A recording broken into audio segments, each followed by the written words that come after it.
vez más a este paseo por Castilla y León. Hoy detenemos nuestro periplo por la comunidad en la provincia de Salamanca, en concreto a 40 kilómetros al oeste de nuestra capital salmantina y muy cerca de la frontera con Ávila. Hoy descubrimos Peñaranda de Bracamonte, su historia, sus tradiciones, su cultura, sus artes. Parece que hoy la gente del arte empieza a querer inventar el arte, y el arte es una cosa que lleva con nosotros desde el principio de los tiempos. También vamos a conocer a uno de sus máximos exponentes en escultura. Hemos expuesto con gente que me ayuda en Nueva York, en Florencia, en Francia, en Portugal. Y luego hay mucha obra que está en coleccionistas y extranjeros, ¿sabes? Y bueno, aquí nacionales. En Madrid me ha llevado una galería. Descubriremos la historia de Peñaranda de la mano de un gran escritor también que está afincado en esta localidad peñarandina. De 1931 a 1936, que es un periodo un poco tabú en Peñaranda, pero que es súper interesante. Y por último cerraremos el programa de hoy con más contenidos que tienen la intención de poner a Peñaranda de Bracamonte en el foco global. Estamos tratando de llegar a conseguir unos objetivos que están en paralelo, como pueden ser el objetivo tan importante de llegar a crear esa conciencia de especie, más allá de la cuestión de pueblo o nación. Así que acompáñenos en este paseo por Castilla y León, porque tenemos muchas cosas que contarles.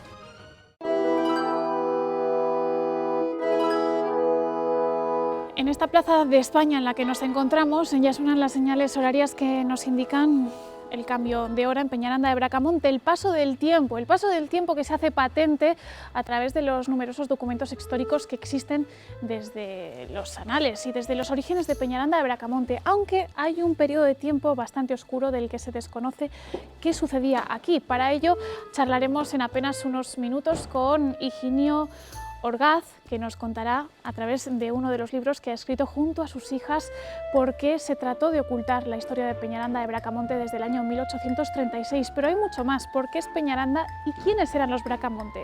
Se lo contamos a continuación.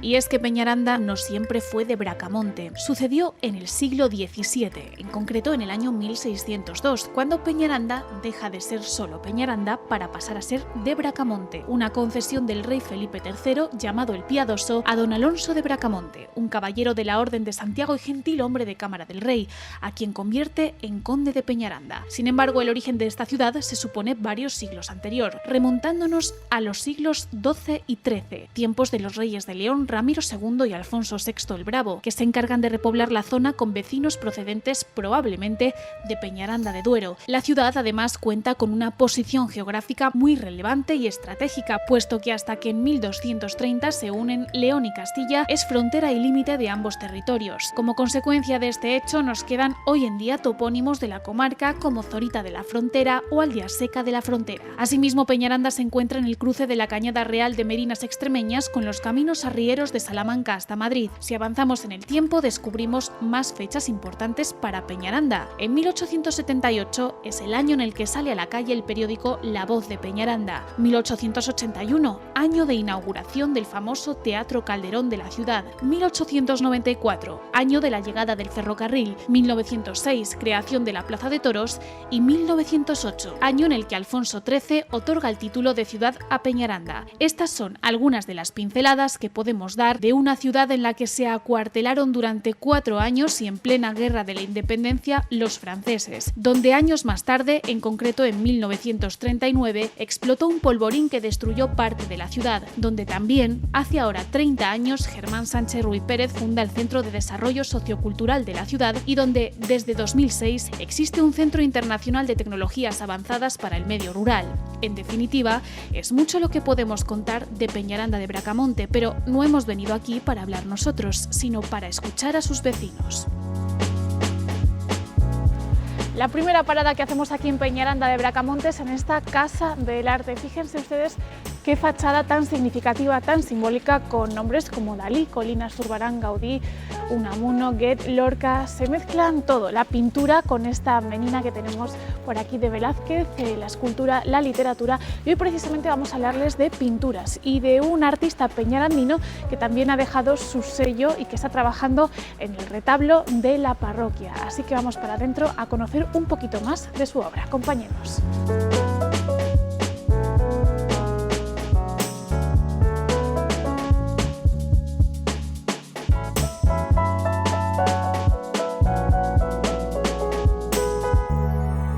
Alejandro, muy buenas. Buenos El artista. días. Buenos días. Nos adentramos en esta sala en la que tenemos que entender un poco ese significado de elaborar un auténtico retablo para la gran iglesia de Peñaranda de Bracamonte. Pues sí, esto nació con la idea, nació obligado por el incendio que sufrió la iglesia y se perdieron los retablos que había. Entonces, lo que tratamos es de dejar a las generaciones venideras algo que vimos nosotros, pero que se perdió, y por lo menos es perder un poco menos de patrimonio. Entonces, por eso estamos restituyendo otra vez lo que fue el retablo aquel, que no tiene nada que ver con un retablo barroco, pero recuerda mucho a ese retablo. La obra completa es esta que podemos ver aquí, que tiene la misma disposición en orden, o sea, sigue los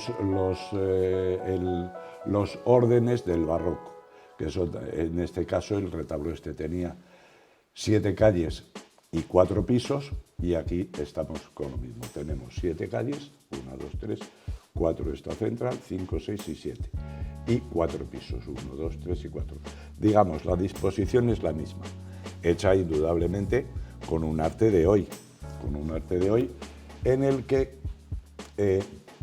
lo que le faltan aquí es toda la ornamentación que tenía el barroco. La Iglesia hoy, desde el Vaticano II, recomendó a los artistas no hacer toda la ornamentación esa que era propia del barroco, no, dejar la idea principal desnuda, ¿no?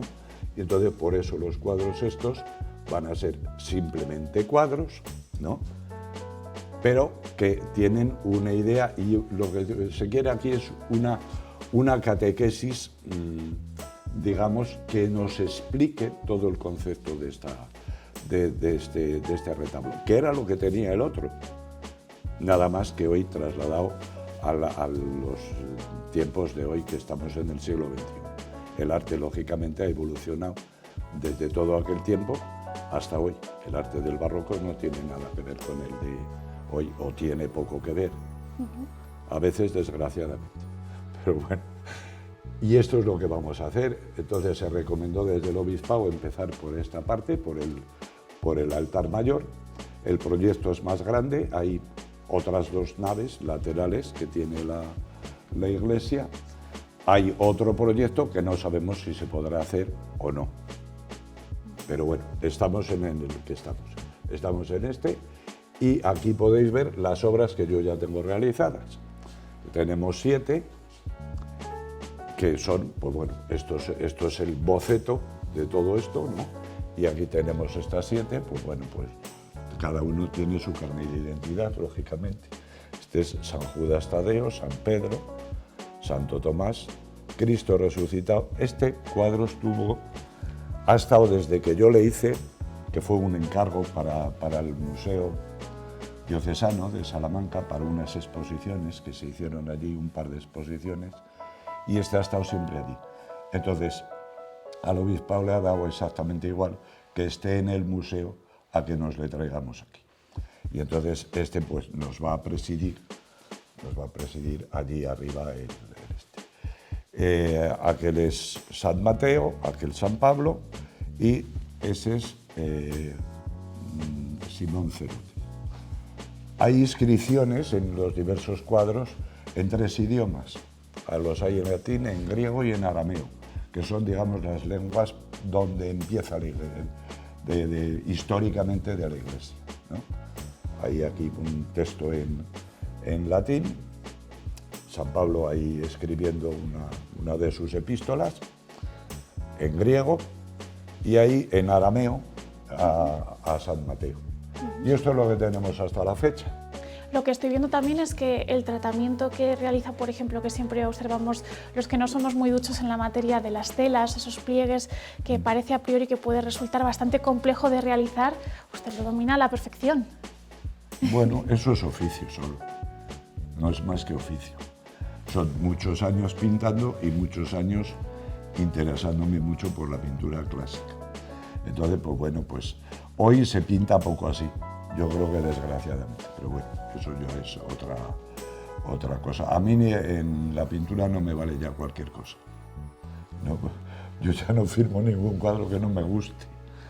Y a veces lo retomo y vuelvo a repintar lo que había pintado, ¿no? Siempre con el ánimo de mejorar un poco la obra.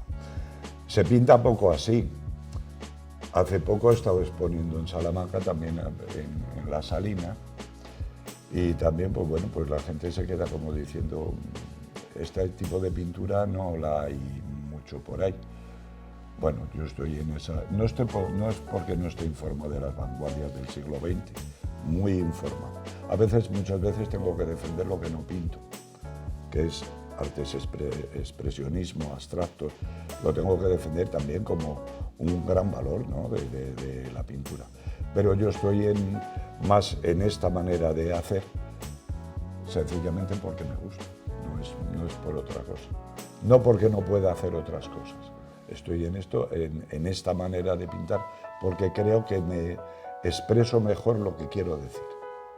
Y por eso se parece bastante a la pintura clásica, esta obra mía. ¿Cómo ve la continuación de esta pintura clásica con las nuevas generaciones? ¿Hay germen en los jóvenes? Pues sí, vamos, yo entiendo que sí.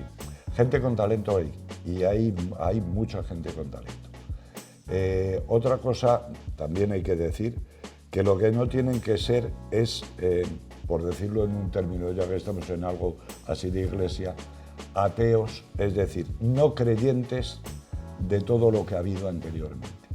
Parece que hoy la gente del arte empieza a querer inventar el arte, y el arte es una cosa que lleva con nosotros desde el principio de los tiempos, desde las cuevas de Altamira. Entonces, hay que tener respeto por lo que se hizo, por lo que han hecho otros, y ser herederos de aquello. No decir, aquí lo rompemos, de ahí hablo de eso de ateo, entre comillas, ¿no? De decir, no, vamos a inventarnos todo. No, mira, en arte está todo inventado, ¿vale? Otra cosa es que sea tu particular modo de ver el arte. Eso es distinto.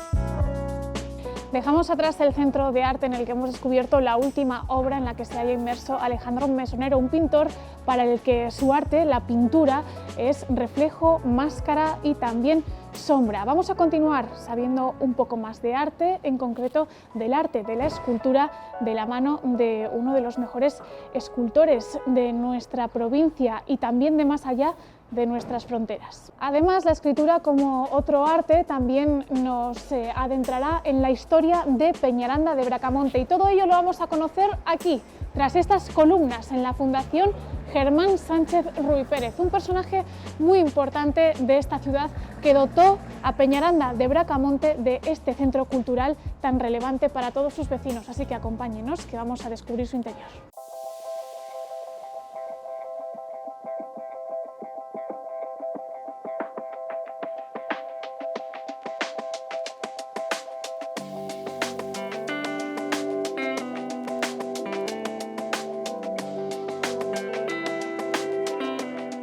Nos encontramos en el interior de esta fundación y estamos con Juan Pro, que además es un escultor ya muy conocido también fuera de nuestras fronteras, Sí, Juan. hemos expuesto con gente que me ayuda en Nueva York, en Florencia, en Francia, en Portugal. Bueno.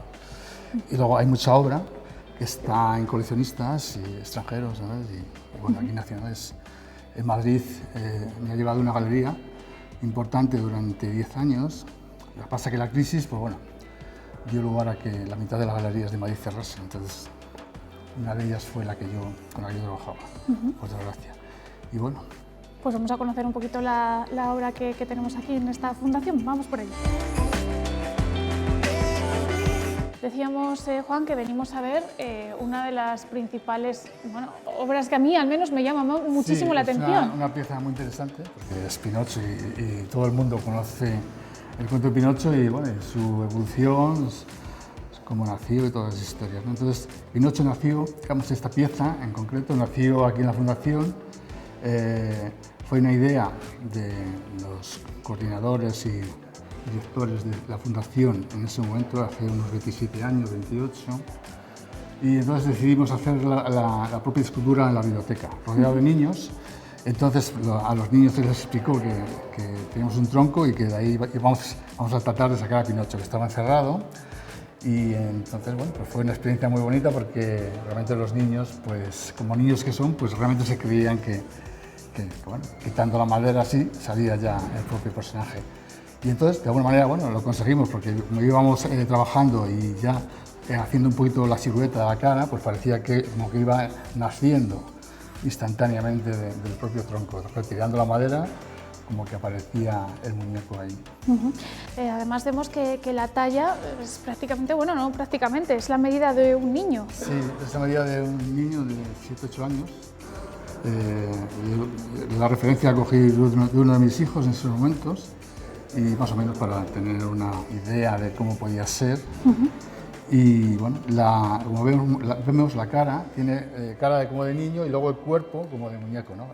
Haciendo una referencia a ese muñeco que quería sentir, quería ser niño también, ¿no? Entonces, bueno, pues decidí que la cara tuviese esa expresión de niño y de sorpresa, a ver a los niños estando rodeados de ellos, porque prácticamente desde que se creó ha estado ahí en la biblioteca. Y bueno, ¿De qué año estamos hablando, Juan? Pues aproximadamente. Estamos en 2000, pues 99 o así. No sé exactamente, es que no. ¿Y la madera que has utilizado para hacerlo, qué tipo de madera es? Es madera de álamo blanco. Es una madera que, bueno, que hemos traído de una serrería que había por aquí cerca, en un pueblo de aquí. Y en esos momentos pues tenían una serie de troncos y decidimos que esa madera era válida, porque es una madera realmente que se trabaja bastante bien y bueno, pues es lo que teníamos a mano. Perfecto, pues si te parece seguimos por esta sala para conocer el resto de la obra. Vamos a hablar de Cervantes, que es una obra muy interesante que nació pues, bueno, a raíz de, yo creo que fue del 500 aniversario de la muerte de Cervantes, que a través de una galería en Madrid me llamaron para hacer una colectiva y bueno, pues se me ocurrió hablar un poquito de Soldado de Lepanto. En este caso vemos aquí un cuadro, realmente nos falta un poquito de luz, pero bueno, os podéis hacer una idea de este movimiento que hay. Hay un movimiento, digamos, militar, hay como una especie de pesadilla, de sueños, de algo que el personaje realmente cuando estaba escribiendo el Quijote y cuando estaba en esas batallas, ¿no?, del Lepanto, que todo eran cárceles y todo era mal vivir. Aquí aparece el personaje, de alguna manera, no sé si vemos, que refleja un poquito el tema militar y bueno, pues luego aquí esas pesadillas, esas historias, aquí aparece la estrella, recordando un poquito, hay que tener en cuenta que bueno, que es arte contemporáneo y está basado en un hecho real, ¿no?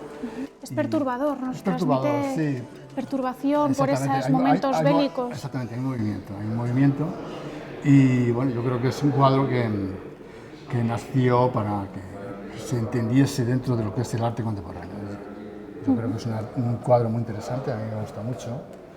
Y bueno, tenemos ahí otro cuadro que es Batalla de Lepanto. Este es Soldado de Lepanto y esto es batalla. Es aquí donde aparece el movimiento de esto de guerra, de cañones, de pólvora. también de estrés, ¿no? Yo creo que los dos compaginan muy bien, cuando están juntos se ve como más fácil, ¿no? Al espectador es como más fácil comprenderlo. Cuando están juntos, sí, claro, necesitan una explicación. El arte contemporáneo a veces necesita ese acompañamiento para que el espectador realmente se quede con toda la esencia y la vericidad de la obra. Como nos decía Alejandro Mesonero antes en una de sus obras, que él llama pinturas leídas, esa explicación a la obra que va siempre ligada. Realmente sí, hemos estado hablando antes con Alejandro y realmente es importante a veces, por eso estoy aquí explicando un poco. Un guía inmejorable para conocer la obra. Exactamente, hay que explicar un poquito, a lo mejor en él menos porque es un arte, digamos, más figurativo, pero en este caso, que cuando es el arte un poquito más abstracto, pues necesita una explicación un poquito más previa. Hay aquí dos obras que pertenecen a la serie Espacios para la Luz, pero estas tres son de la serie Lunas de Brasil. Nos dice en la leyenda que es hidrolizado de cobre sobre chapa galvanizado de zinc. Exactamente, es una técnica única y exclusiva, es inventada hace casi, unos 27 años más o menos, y llevo desarrollándolo todavía, porque es una fórmula realmente maravillosa. Da lugar a que la fusión de los metales en frío a través del agua es increíble, es una técnica exclusiva. Y bueno, en Nueva York tuvo mucho éxito. Imagínate que en Nueva York hay 100.000 artistas y para solicitar una exposición te puedes hacer viejo. En este caso, cuando hemos llegado a Nueva York hemos presentado la obra a muchas galerías y bueno, pues hasta que hemos encontrado la idónea y nos ha dado una exposición en 2 meses.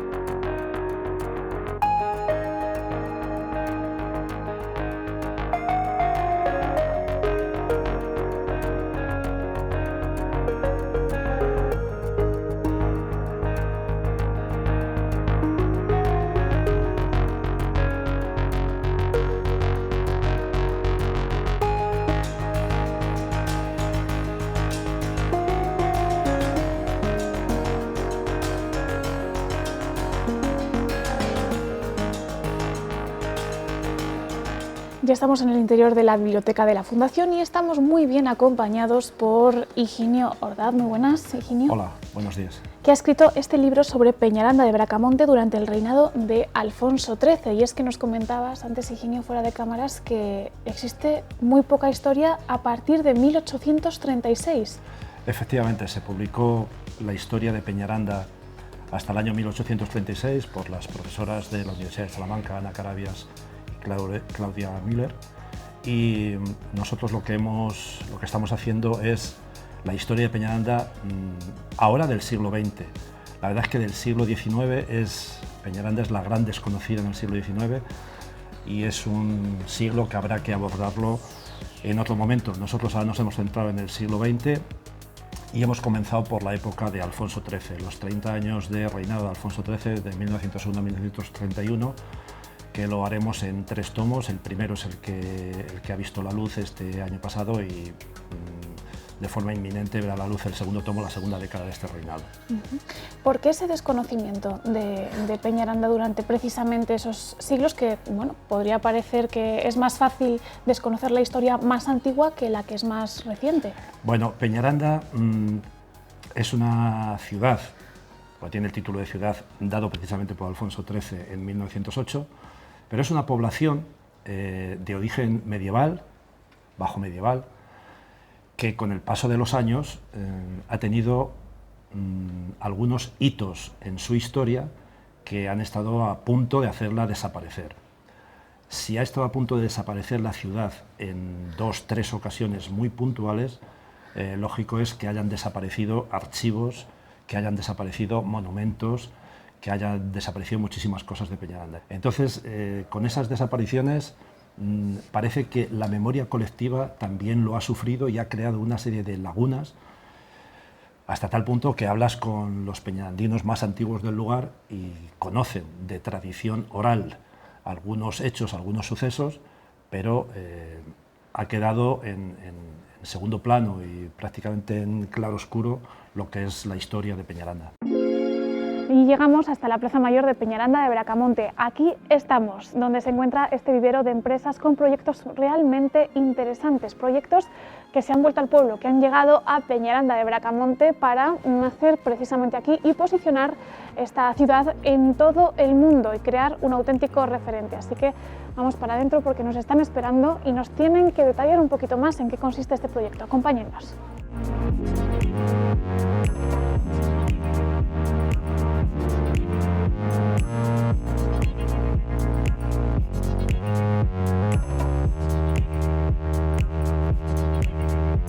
Estado Universal es un proyecto nada más y nada menos que para la gobernanza mundial. Yo soy ingeniero aeronáutico de profesión y dedicado a mis cuestiones de diseño, en otro tipo de cosas, me planteé en un momento en mi vida por qué no dedicar esos esfuerzos de diseño hacia las cuestiones sociales, humanitarias, incluso políticas, ¿no? Y desde el principio esta idea empezó a sentar en mi mente, ¿no? Y lo primero que hice fue registrar el dominio estadouniversal.org y empecé a escribir el libro.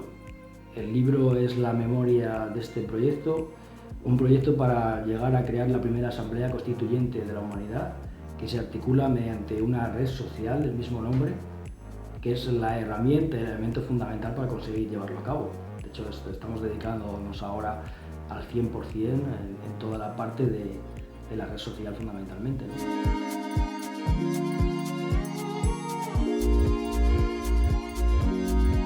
Y hasta aquí este paseo por Castilla y León en el que hemos descubierto Peñaranda de Bracamonte, en la provincia de Salamanca. Hoy nos vamos a despedir nuestro programa desde aquí, desde esta iglesia parroquial de San Miguel Arcángel, que fue devastada, prácticamente destruida por completo en el año 71, pero que podemos ver hoy así de espléndida como están observando a nuestra espalda, y con ese estilo renacentista clásico que le caracteriza. Así que nosotros les animamos a que nos acompañen en la próxima aventura, el próximo paseo por Castilla y León, y sobre todo que descubran el encanto de nuestras comarcas, de nuestros pueblos, de todos los que hay en Castilla y León, porque merecen y mucho la pena. No dejemos que se nos mueran. Nos vemos en el próximo paseo por Castilla y León.